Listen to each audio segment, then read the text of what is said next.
अस्सलाम वालेकुम students, online classes में आपको वेलकम कहते हैं। उम्मीद करता हूं कि आप सब खैरियत से होंगे और रब्ब करीम की रहमतों से बखूबी फ़ायदा हासिल कर रहे होंगे। आका करीम सल्लल्लाहु अलैहि वसल्लम का फरमान रहमत निशान है।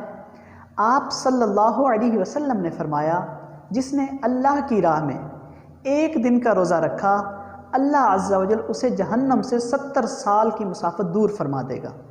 अल्लाह से दुआ है अल्लाह हम सबको जहन्नम से बचाए। जज़ाकुमुल्लाहु खैर। आज के लेक्चर में हम एक एग्ज़ाम्पल को सॉल्व करेंगे जो कि हमारे पास सेक्शन 2.13 की एग्ज़ाम्पल है। अगर आप इस सेक्शन के हिसाब से इस एग्ज़ाम्पल को देखें तो ये एग्ज़ाम्पल नंबर 1 है, और अगर हम अपनी एग्ज़ाम्पल्स को पीछे वाली एग्ज़ाम्पल के साथ कनेक्ट करें तो ये एग्ज़ाम्पल नंबर 6 बनती है। और मुझसे एक स्टूडेंट ने क्वेश्चन किया था कि सर एग्ज़ाम्पल नंबर 6, 7, 8 सॉल्व करवा दें। सो आज के लेक्चर में हम एग्ज़ाम्पल नंबर 6 को सॉल्व करेंगे। नेक्स्ट लेक्चर में इंशाल्लाह हम एग्ज़ाम्पल नंबर 7 और 8 को सॉल्व करेंगे। सो एग्ज़ाम्पल हमारे पास क्या है, ज़रा पढ़ते हैं। हमारे पास एग्ज़ाम्पल है, if 3 forces are represented in magnitude, direction and position by the sides of triangle taken in the order they are equivalent to the couple. आपके पास ये एग्जाम्पल कंप्लीट नहीं होगी, ये जो अगला हिस्सा है ये भी आप लोगों ने साथ में लिखना है। The movement of this couple is equal to the twice area of triangle. So मैं एग्जाम्पल नंबर 1 को यहाँ पे लिख देता हूँ। अगर आप पिछले एग्जाम्पल के साथ इसको कनेक्ट कर रहे हैं तो ये एग्जाम्पल नंबर 6 है, और अगर आप इसी सेक्शन यानी कि 2.13 की इसको एग्जाम्पल को काउंट करें तो ये एग्जाम्पल नंबर 1 है। सो मैं इसको बुक के पेज 31 के हिसाब से एग्जाम्पल नंबर 1 का नाम देता हूँ। हमारे पास एग्जाम्पल क्या है,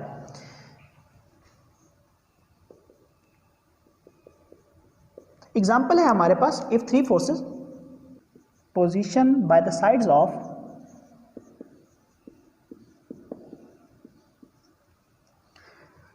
of a triangle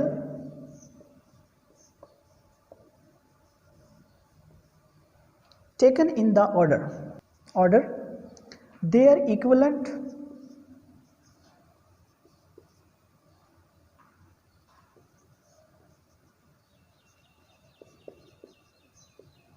to a couple। Dear students, आपके पास ये एग्जाम्पल यहीं तक होगी, इसका कंप्लीट पार्ट लिख लें। और अगला हिस्सा है, the movement of this couple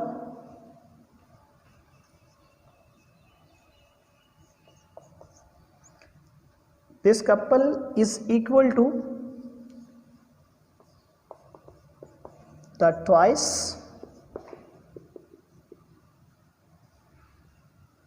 area of triangle।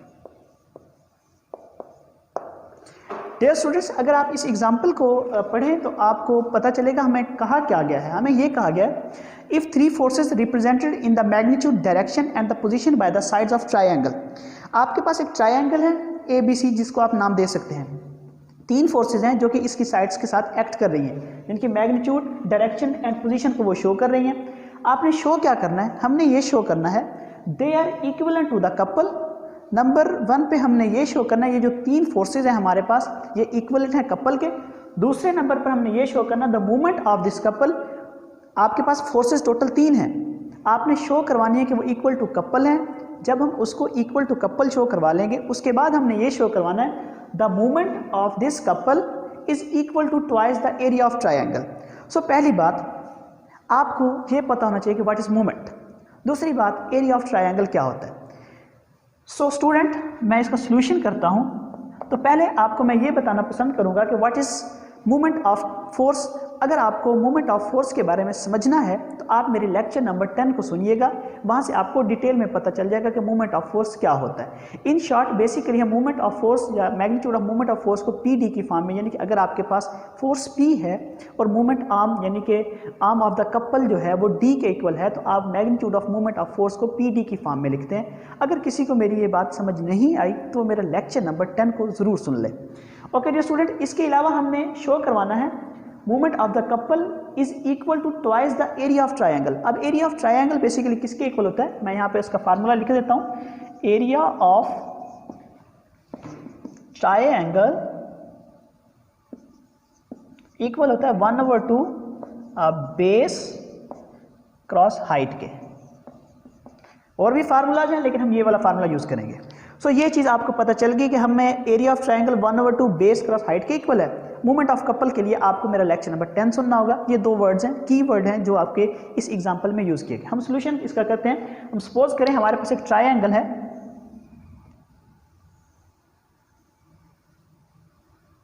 A B C. Okay dear student, ए यहाँ पे हमारे पास, इसको हम नाम दे देते हैं suppose that A B, B C and C A. अब क्या लिखेंगे? हम लिखेंगे कंसीडर या let we have triangle A B C. let three forces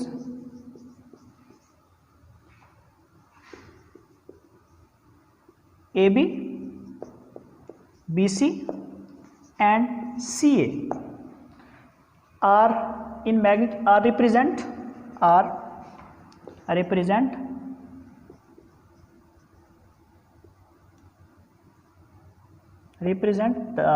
in magnitude, यही आप लाइन लिख देंगे, direction and position to the side of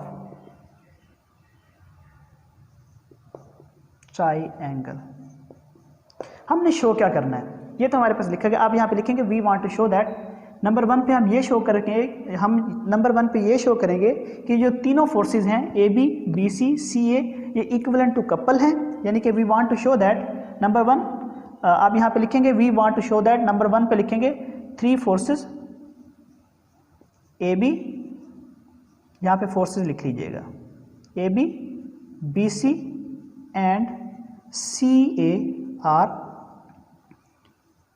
equivalent to couple. और नंबर 2 पे हमने क्या शो करना है डियर स्टूडेंट? नंबर 2 पे हमने ये शो करना है the movement of this couple is equal to the twice area of triangle. ये हमारे 2 टारगेट हैं। सो हम पहले अपने फर्स्ट टारगेट को सॉल्व करते हैं बाय सॉल्विंग 1। यानी कि हम ये शो करना चाहते हैं नंबर 1 पे कि जो तीनों फोर्सेस हैं ए बी बी सी और सी ए, ये इक्विवेलेंट हैं कपल के। ये हम शो करवाएंगे कि तीनों फोर्सेस इक्विवेलेंट है कपल के। आप क्या करेंगे इसके लिए? आप यूँ कर लें डियर स्टूडेंट्स, आप सपोज दैट कि हमारे पास ये जो तीनों फोर्सेस हैं, by head to tail rule की मैं बात करने वाला हूँ यहाँ पर। आप लिखेंगे by head to tail rule, तो मैं यहाँ पर हेड टू टेल रूल की बात करने वाला हूँ यहाँ पर कि जब हम ये शो करवाएंगे कि ये जो तीनों फोर्सेस हैं ए बी बी सी और सी ए इक्विवेलेंट टू कपल है, मैं इस ट्रायंगल को हेड टू टेल रूल की मदद से सॉल्व करने वाला हूँ। मैं सपोज करता हूँ, ये आपके पास डायरेक्शन इस फॉर्म में, मैं सपोज करता हूँ ये जो फोर्स सी ए है और दूसरी फोर्स ए बी है, इनका जो रिजल्टेंट है वो बी सी यानी सी बी आएगा। वो कैसे? मिसाल के तौर पर मैं कहता हूँ कि एक फोर्स इस साइड पर एक्ट कर रही है, इसको हम नाम दे देते हैं ए बी का। ओके, दूसरी फोर्स है इस साइड पर एक्ट कर रही है, जिसको हम कोई नाम दे दें, सपोज दैट हम इसको कह देते हैं सी ए और इसको कह देते हैं ए बी। अब ये जो रिजल्टेंट होगी, याद रखें मैंने आपको पहले भी बताया होगा, रिजल्टेंट आपके पास बेसिकली वो फोर्स या वो वेक्टर होता है जो अगले वेक्टर के हेड के साथ मीट करता है।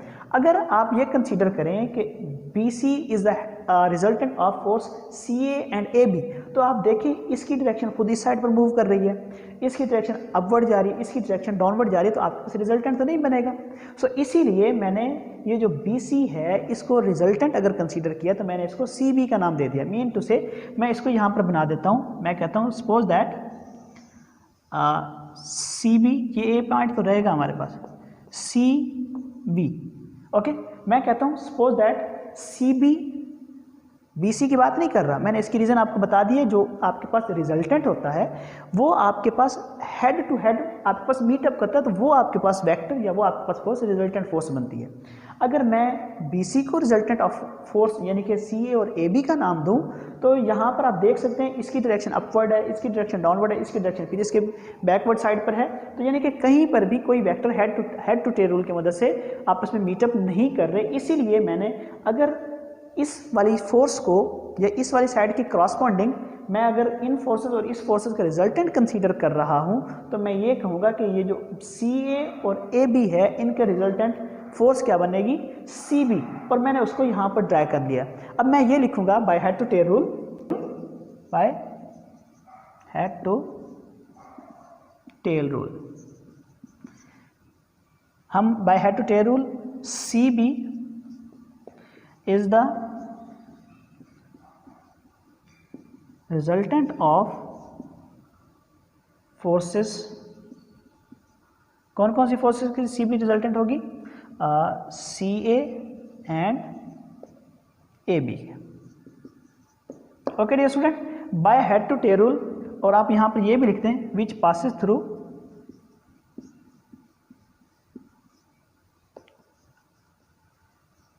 Point A. Okay dear students, हमने ये कहा by head to tail rule CA और AB का जो रिजल्टेंट है वो हमारे पास फोर्स क्या आई है, CB, और ये जो CB है कहाँ से पास आउट कर रही है, पॉइंट A से पास कर रही है।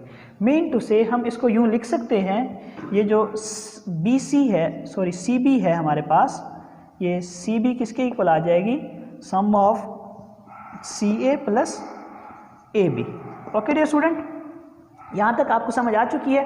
अब मैंने आपको प्रीवियस लेक्चर में भी, अभी जो हमने प्रीवियस लेक्चर, आपके पास जो प्रीवियस लेक्चर आपने देखा होगा लेक्चर नंबर 13, उसमें भी मैंने जो थ्योरम का कन्वर्स प्रूव किया था, उसमें मैंने कहा था कि फोर्स P1 और P2 का रिजल्टेंट हमने R के को लिखा था, और जब हमने R को ट्रांसलेट किया था पॉइंट O से O प्राइम की फॉर्म में, तो मैंने कहा था कि ये जो दोनों फोर्सेज हैं P1 प्लस P2 वो इक्वल हैं R के, तो उन दोनों फोर्सेज की जगह पर हम R को नीचे फॉरवर्ड की तरफ नीचे ट्रांसलेट करके लेकर आए थे पॉइंट O प्राइम की तरफ। मैं लेक्चर नंबर 13 की बात कर रहा हूँ।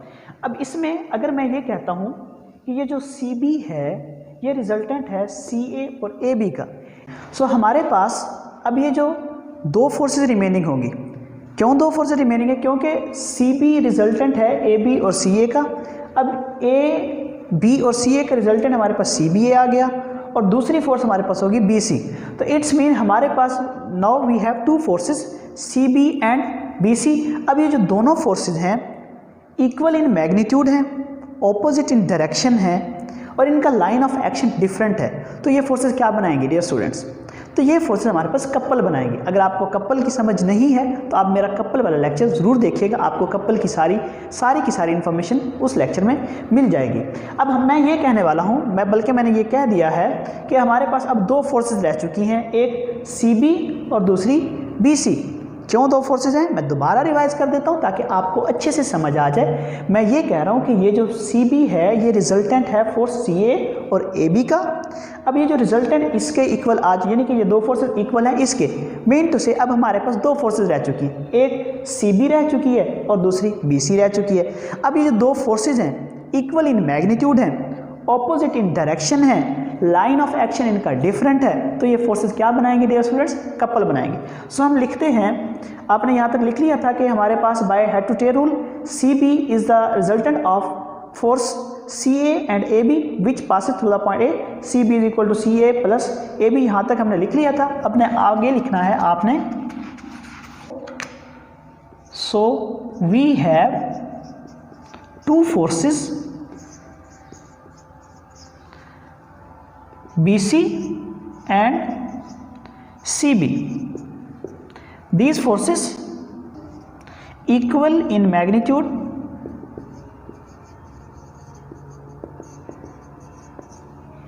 opposite in direction. So, तो हम इनको they form कपल। अब ये कौन सा कपल होगा हमारे पास, CB माइनस CB की फॉर्म में। अब देखें डियर स्टूडेंट्स, इसकी डायरेक्शन थी सी बी की फॉर्म में, मैंने इसकी डायरेक्शन को चेंज किया है, sorry B C minus B C की फॉर्म में। अब हम अगर इसकी डायरेक्शन को चेंज करना चाहते हैं तो आपको पता है वेक्टर की डायरेक्शन को चेंज करें तो वहाँ पर कौन सा साइन आता है, नेगेटिव का साइन आता है। तो हमारे पास ये कौन सी फोर्स बन जाएगी, B C minus B C. अब आपके पास कपल आ चुका है। ओके डियर स्टूडेंट्स, अब हमारे पास ये कपल आ चुका है। हम सपोज करते हैं द आर्म बिटवीन, यानी कि the perpendicular distance between B C and C B is D. हम सपोज करते हैं, इसको आर्म ऑफ द कपल भी बोलते हैं। आर्म ऑफ कपल क्या होता है, आर्म ऑफ कपल होता है perpendicular distance between two forces या बिटवीन कपल। ओके, तो हमारे पास सो लेट, अब हम यहाँ पे करेंगे let D is the arm of couple. कौन से कपल का आर्म है, B C minus P C. Okay dear students, so हम अब फाइंड आउट करना चाहते हैं movement of the magnitude of the couple. So let G be the movement of magnitude of couple. कौन सा कपल है हमारे पास, B C minus B C. Okay dear students, so G किसके इक्वल आ जाएगा डियर स्टूडेंट्स, जी equal आ जाएगा हमारे पास बी सी, यानी कि मैग्नीट्यूड ऑफ बी सी साथ में क्या आ जाएगा, डी। ये बात समझ आई या नहीं आई। हम पहले यूज़ करते थे फोर्स पी या एफ, और उसके मैग्नीट्यूड को हम वैसे डायरेक्टली लिख लेते थे, यानी कि उसके ऊपर वेक्टर की अलामत नहीं डालते थे और वैसे लिख देते थे, यानी पी डी की फॉर्म में। अब हमारे पास जो फोर्स है वो बी सी की फॉर्म में है। हमने यहाँ पे जो movement of the magnitude of the force होता है डियर स्टूडेंट्स, वो क्या होता है, मूवमेंट ऑफ द कपल होता है, सॉरी वो किसके इक्वल होता है, magnitude of the force multiply by arm of the couple या perpendicular distance of the couple. So इसीलिए हमारे पास अब जो फोर्स है बी सी है, मैंने इसका मैग्नीट्यूड लिख लिया और साथ में क्या लिख लिया, मैंने डी लिख लिया। ओके डियर स्टूडेंट्स, ये हमारे पास पहला प्रूफ तो हो चुका है। अब हमने ये शो करना था दूसरे हिस्से में, the movement of this couple is equal to twice area of triangle. Okay dear student, अब हमारे पास ट्राइंगल, लेट